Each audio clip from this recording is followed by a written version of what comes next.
Olá, bom dia a todos. Meu nome é Renato Souza, sou estudante de psicologia e eu vou tentar gravar alguns vídeos para tentar trazer a informação de uma forma mais curta, mas que eu acredito que são bastante abrangentes e eu vou tentar mudar a dinâmica. Por quê? Porque quando eu comecei a gravar, a ideia era que eu trouxesse a informação de uma forma um pouco mais dinâmica. Mais ou menos quando eu sento com a minha esposa e começo a conversar com ela sobre alguns assuntos. Mas eu tenho uma série de dificuldades, uma série de coisas que eu tenho que trabalhar, dicção e a forma de expor os pensamentos. E aí, e eu também tenho dificuldade de falar pouco quando eu entro no assunto, eu quero explicar tudo pormenorizado. E aí fica difícil de estar entrando em alguns assuntos e explicando de uma forma mais dinâmica. E eu acho que para popularizar, e eu acredito isso desde o começo, que para popularizar a informação, e informação técnica, e a ideia também era contextualizar com coisas que eu aplico, e que eu faço, que eu entendo, ou que eu vivenciei de alguma forma, para compartilhar ideias. E essa é a ideia de estar gravando aqui o vídeo, e estar escrevendo e falando sobre qualquer coisa. Então eu acho que deve ser difundida dessa forma. Mas como eu tenho uma série de dificuldades, eu vou tentando melhorar. E aí hoje eu pensei, até tinha sido já sugestão um tempo atrás de uma amiga minha, bom, tenta gravar vídeos mais curtos, com informação e tal. Então eu vou tentar gravar assim. Aí o que eu fiz também para dinamizar, eu mudei o microfone, coloquei um microfone que me deixa um pouco mais solto. Então também se não se importar de eu gesticular e mexer as minhas mãos, e se não der certo, daqui a pouco eu vou levantar e nem vou ficar participando, e até a ideia do microfone sem fio era essa também. Qualquer coisa, se eu ver que eu estou muito perdido aqui com os meus pensamentos, é muito nervoso, eu levanto, e o importante é que a informação seja passada, tá bom? Então, já contextualizando, é, então vou dar prosseguimento na contextualização, né? Claro, tá bom? Eu vou tentar ser mais simpático também, porque eu acredito que a empatia e a simpatia, elas precisam ser, é uma via de mão dupla, e nós vamos falar disso aqui também em um dos vídeos, eu vou falar do espelhamento, mas essa dificuldade de espelhamento no próprio autismo nível um, ele é uma dificuldade de uma via de mão dupla, de dois cérebros que funcionam de formas diferentes, captam nuances e minúcias de formas diferentes. Então, não é só uma dificuldade de espelhamento do cérebro neurotípico, mas é uma dificuldade de espelhamento de ambas as partes. O cérebro neurotípico e o neuroatípico, como eles espelham e projetam e prestam atenção em coisas de formas diferentes e têm interesses na comunicação de forma diferente, a comunicação fica muito ruidosa. E aí talvez uma das dificuldades de socialização. E normalmente a pessoa neurodivergente, ela se socializa até razoavelmente bem com outras pessoas neurodivergentes, principalmente quando os aspectos meio que de interesses e tudo mais se comunicam, tá bom? Então vamos lá. Esta semana eu tive a oportunidade de estar conversando com uma mãe e uma pessoa já experiente, algumas dificuldades que ela compartilhou comigo, e eu achei que é algo que eu já penso, é algo que eu acredito e é algo que precisa ser dito, né? Das nuances das dificuldades do autismo de nível um, e que até em virtude de um movimento social, em virtude de uma difusão de informações que, como que eu posso dizer, né? Tentando falar assim, de uma forma educada, né? Mas talvez eu tenha que deixar, até para a informação ser mais fluida, eu tenha que deixar um pouco a educação de lado, né? Mas então eu vou tentar falar de uma forma mais chula.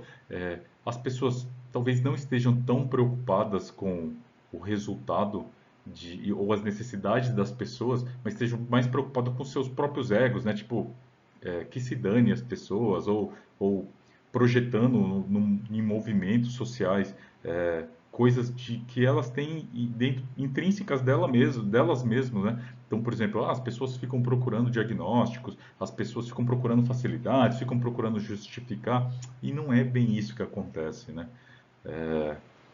Então, eu vou compartilhar essa troca que eu tive com essa mãe, tá? A, ela trouxe para mim que a filha dela está com 7 anos e que ela já estava desistindo de encontrar, de encontrar, não seria a palavra certa, mas de fechar o diagnóstico da filha dela. de autismo. A filha, com 4 anos, começou a não atingir os marcadores do desenvolvimento aos 7 anos e trazendo várias características a partir dos 4 anos. Ia trazer várias características é, é, muito similares ao transtorno do espectro do autismo. Apesar dela ter o cognitivo preservado, e aí eu acabei compartilhando com ela que nós vivenciamos isso, né, de forma, eu sempre digo, né, de forma subjetiva como família aqui na nossa casa, né, e foi exatamente mais ou menos nessa idade, 3 anos e meio, né, 4 anos de idade, que foi quando meu filho foi diagnosticado. Ela falou que a filha começou a apresentar várias características. Começou com hiperresponsividade, né, com a hipersensibilidade, com questões sensoriais e andando nas pontas dos pés, com barulho, não falava, com dificuldade na comunicação, não tinha uma atenção sustentada, não sustentava o olhar, né, com o interlocutor, e algumas coisas que começaram é, é, a dar, entender que poderia ser alguma coisa nesse sentido do autismo, e eu também não estou aqui para fazer diagnóstico, eu que eu falei para ela, não estou fazendo diagnóstico nem nada, mas os educadores que acompanham essa criança começaram a sinalizar, pedindo para a mãe fazer uma avaliação, fazer um acompanhamento e tudo mais ou menos como aconteceu aqui no nosso lar.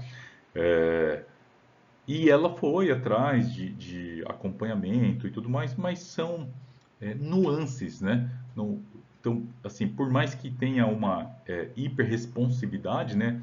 Uma questão auditiva um pouco mais sensível, mas é um pouco mais sensível, não são em todos os contextos. Então, a criança anda na ponta dos pés, brinca de forma disfuncional, ela enfileira brinquedos, e meu filho até hoje faz isso, né? Então, por exemplo, meu filho gosta muito de pedacinhos de papel. Meu filho está com 10 anos, se comunica super bem, navega muito bem na sociedade, graças aos estímulos e às terapias. Mas ele ainda, quando ele está ocioso e ele quer se distrair, ele corta tipo centenas de pedacinhos de papel e enfileira eles, né? E cria um contexto, uma história, e ele faz isso praticamente todos os dias quando ele está ocioso, né? Então ela tem esse tipo de comportamento, um brincar mais disfuncional para a funcionalidade daquele objeto, né? E tudo mais. Beleza. Ela faz acompanhamento pelo SUS e sempre tentando fechar um diagnóstico, passando psiquiatra, na pediatra, pediatra falando, você está procurando resposta, doença para sua filha, ela é normal, ela já está falando, cada criança tem seu tempo, teve algumas dificuldades, tem essas questões sensoriais, mas só isso não é autismo, e etc. Ó, a gente fala e, e ela obedece num primeiro momento. Você precisa ser mais enérgica, olha o que ela trouxe também, né? Você precisa ser mais enérgica, porque aqui, ó, eu mando ela fazer e eu falo de uma forma mais incisiva, ela senta e permanece sentado, né? E você fica falando que ela não fica sentada para comer, que ela não fica sentada para fazer atividade de casa, para fazer lição na escola, que ela fica levantando e fica andando e tudo mais, mas isso aí talvez falta um pouco mais de energia e nesse sentido, né? Mas a psicóloga do SUS chegou a apresentar em algum momento, falou para ela, ó, tem tudo para ser um autismo mais superficial, ela trouxe dessa forma. Porém, a gente tem todo um movimento hoje aqui no próprio sistema de saúde, que eu nem deveria estar falando, que eu não devo, a gente não deve ficar fechando o diagnóstico, a não ser que sejam coisas mais visíveis, muito aparentes e tudo mais. E até recomendou que ela procurasse, se ela tivesse condição, uma avaliação particular, que poderia estar vendo essas nuances. E isso porque eu estou falando de consultas, que é outro detalhe do que a gente tem no sistema de saúde hoje no Brasil. E eu já tinha conversado com uma outra mãe também, que estava numa condição com menos recursos financeiros, né?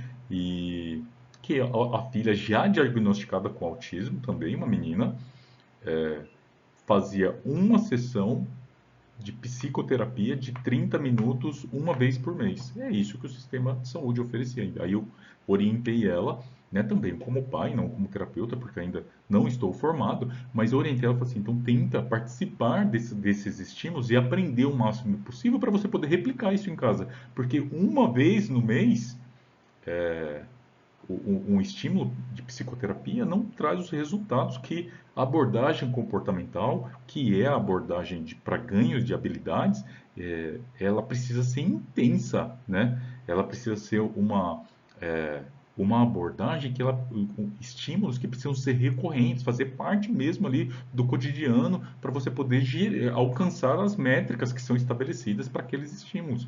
Eu falei, então, uma vez por mês, ou uma vez quinzenal, né, que ela falou que em algum momento ela tinha conseguido quinzenal, eu falei, não vai surtir efeito. Então, desse caso agora, dessa semana que eu estava conversando com essa mãe, era 15 minutos a consulta. Então, em 15 minutos, o médico queria se colocar na condição de poder fazer uma avaliação. E eu falei para ela que a necessidade para se fechar um diagnóstico, principalmente quando não são tão gritantes, realmente precisa de uma avaliação multidisciplinar, né? Que isso normalmente é feito de forma particular, que são vários terapeutas aplicando testes e que esses testes demoram 10, 15 sessões, né, para que eles consigam fechar, depois eles se comunicam e eles emitem um relatório, relatórios separados, depois um relatório único, onde todos assinam e sintetizam as características que eles viram e o que se comunica com o autismo e o que não se comunica. E também é um laudo, normalmente, né, uma avaliação que também pode direcionar para outro transtorno. Então ela falou que dentro desse funcionamento que a pediatra e a psicóloga tudo mais, já direcionou para dois outros transtornos, que é o que eu critico no meu artigo. A menina já tem o diagnóstico de TDAH e ela já tem o diagnóstico de TAG com 7 anos, transtorno de ansiedade generalizada, uma criança de 7 anos, com todas essas questões. E eu também não estou falando que é ou que não é, e não estou contestando, mas eu estou colocando uma interrogação.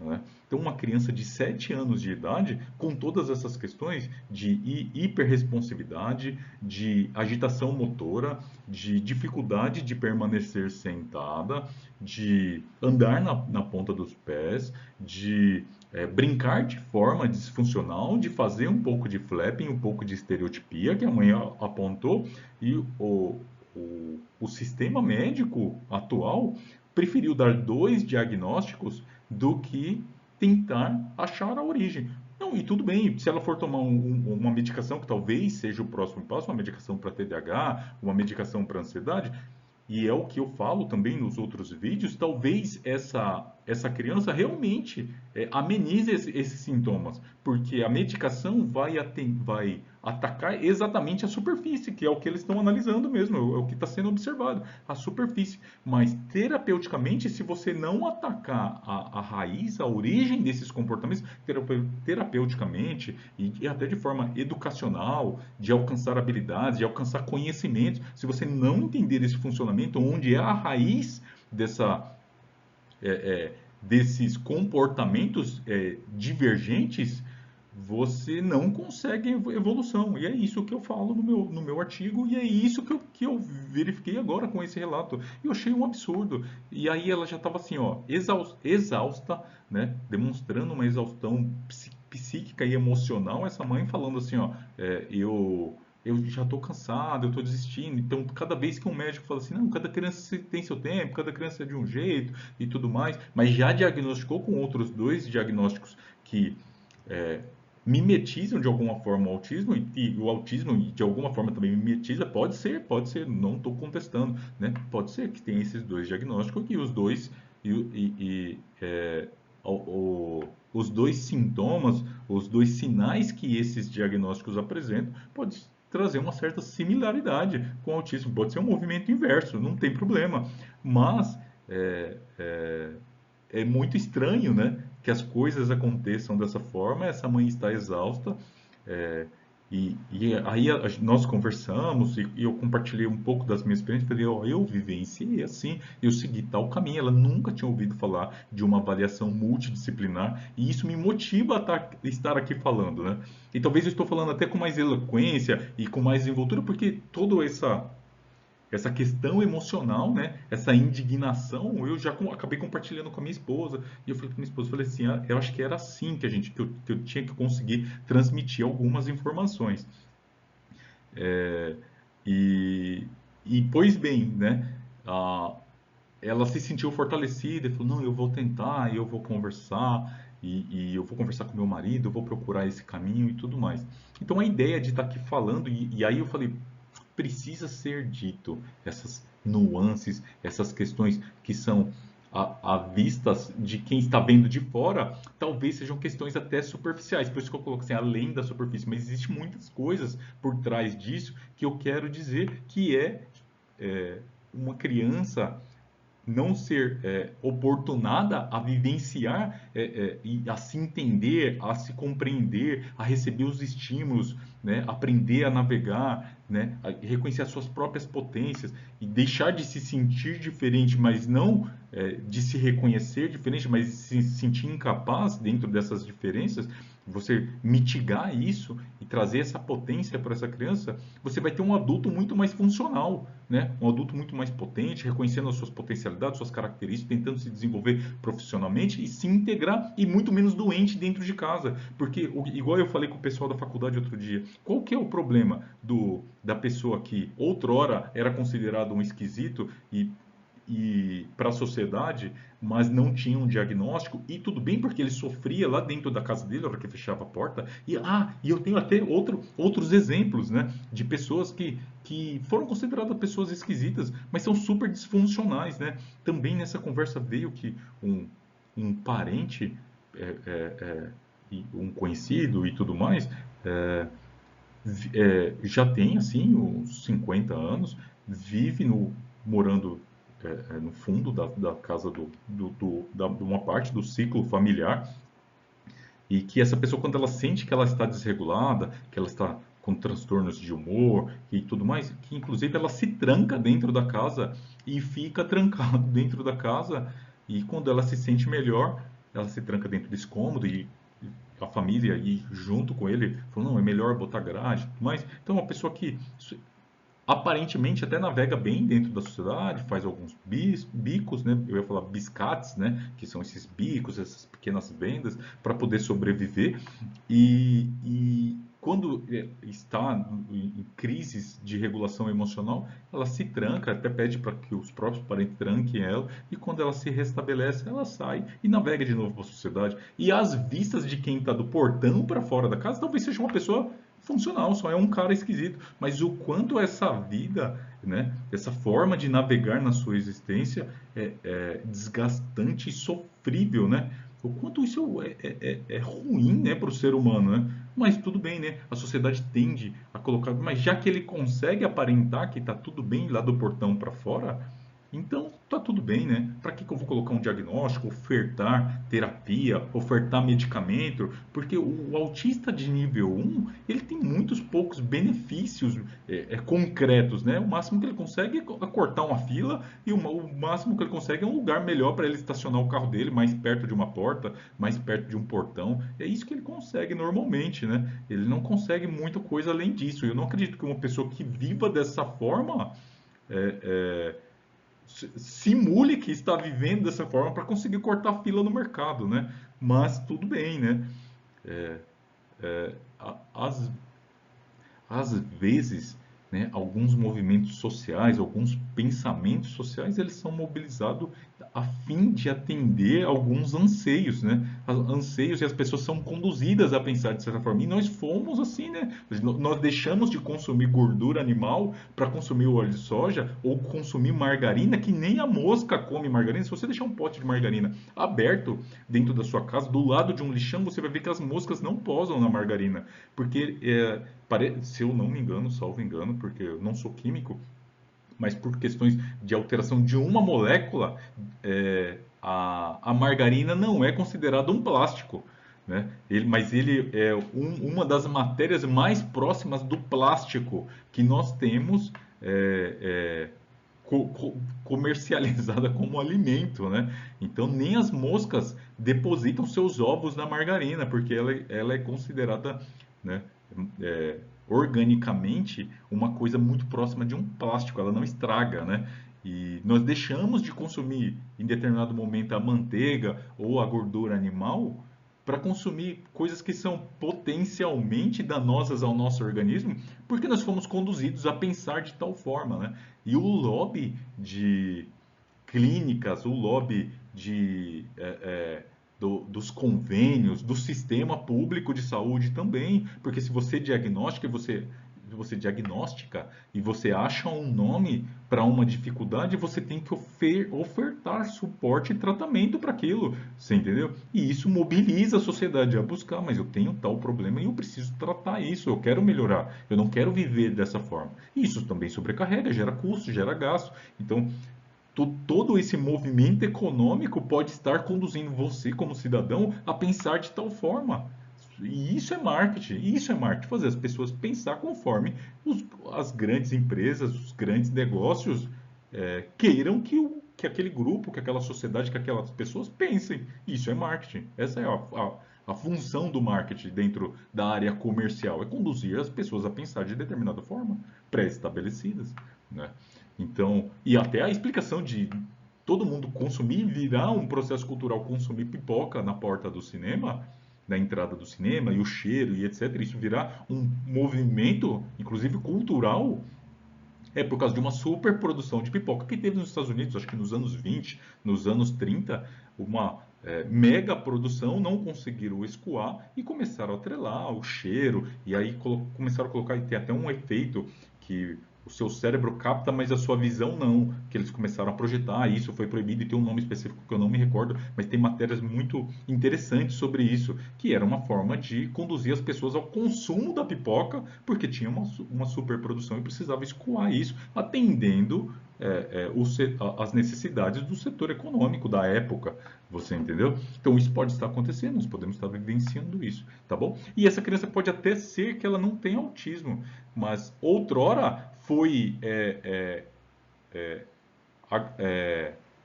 abarcado pelo autismo de nível 1 o próprio transtorno degenerativo da infância, né?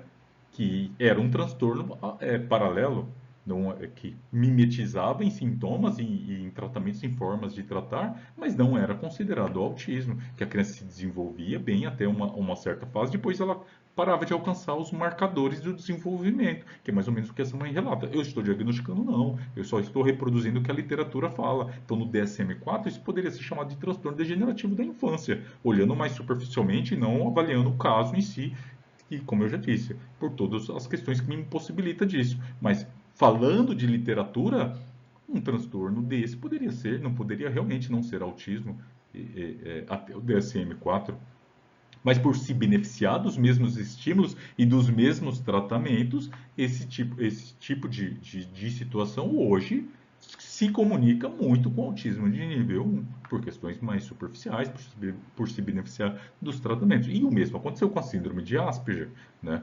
Que também essa criança poderia não ser até 2000, acho que 18, quando saiu o DSM-5, alguma coisa assim, essa criança poderia ser diagnosticada, por exemplo, como uma criança com síndrome de Asperger, e não com autismo de nível 1, mas os tratamentos são os mesmos, as necessidades são as mesmas.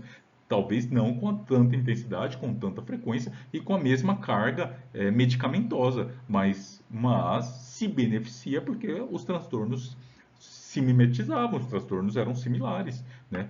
Alguns aspectos característicos para o próprio diagnóstico se comunicavam. Então é por isso que aglutinou-se esses transtornos como autismo de nível 1. E hoje a sociedade, por esse movimento e por ter todo essa ter que se desprender em questões econômicas, em questões de grandes empresas, em questões de grandes potências a ofertar tratamento, hoje nós vamos vendo aos poucos uma contaminação social para que dê um passo atrás. Mas quando isso aconteceu, eu já falei em conversas também de grupos de pessoas que estavam estudando psicologia, que a tendência era fragmentar, que o movimento capitalista e econômico não iria suportar essa aglutinação. Eu fui um que falei isso há 3, 4 anos atrás, que a tendência seria fragmentar novamente, porque aí essas pessoas que outrora eram tidas como esquisitas vão voltar a sofrer dentro dos seus quartos. É isso, simplesmente isso, sem tratamento, sem estímulo, sem os estímulos necessários, tá bom? Porque se você não receber um diagnóstico de forma que pressione a que o sistema oferte cuidados, você não tem nada, você só é uma pessoa esquisita ou uma pessoa diferente, tá bom? Então, essa é a primeira parte, agora eu vou tentar, em outros pequenos episódios, contextualizar um pouco mais tecnicamente sobre isso, tá? Muito obrigado a todos, obrigado por chegar até aqui. fico à disposição, seguimos estudando.